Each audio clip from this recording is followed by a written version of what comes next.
Peace, light, and love, everyone. Yesterday, we were all watching the trial of Chris Waats together, broadcast live from Colorado. And ever since then, I really have to say that Shosha here has had a really terrible time. She just stood here and she was whimpering and crying and crying and crying. I think that animals have a deep sense of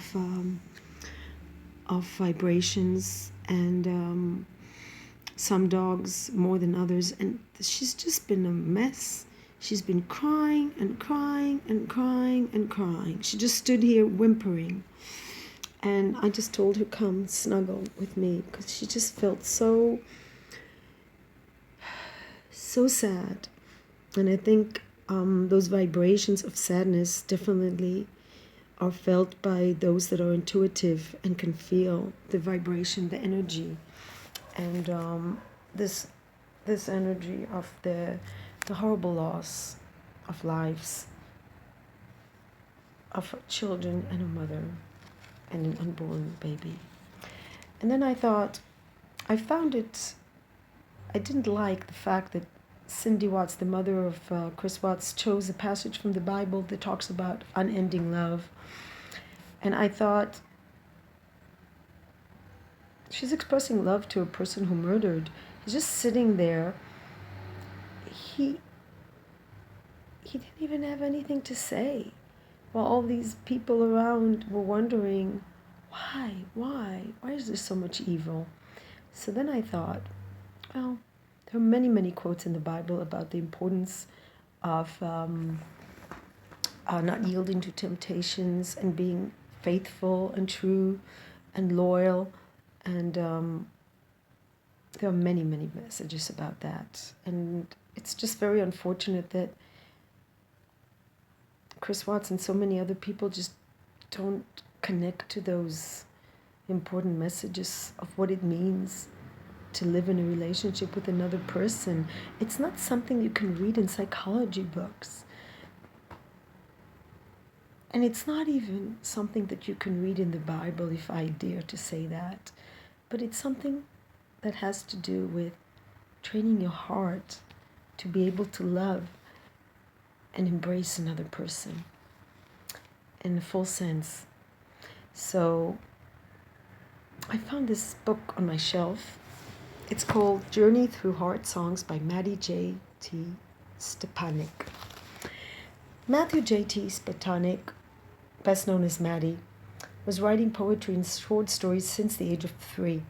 His first book of poetry is titled Heart Songs, a collection of his earliest works. Matty was a frequent public speaker who appeared on Oprah, Today Show, Good Morning America, and his poetry was published in newspapers and magazines nationwide.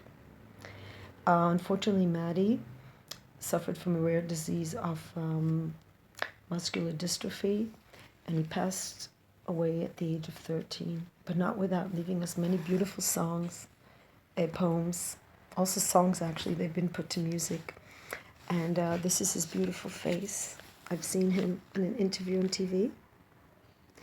He's a beautiful soul. And I thought, if I was there in the trial, and if I could go there and say something for the memory of those people that we've come to know and love, from all those little windows that have opened into their lives, the life of a young mother, life that I recall, and many of you out there know, those who have children, those who have children, those who don't have children, were children, all these beautiful memories that she shared with everyone. No matter what you think of her, I think a lot of people have opened their hearts and let Sissy and Bella, Shan'Ann, and the unborn baby into their hearts. And so I would like to share a poem I would like to read in their memory.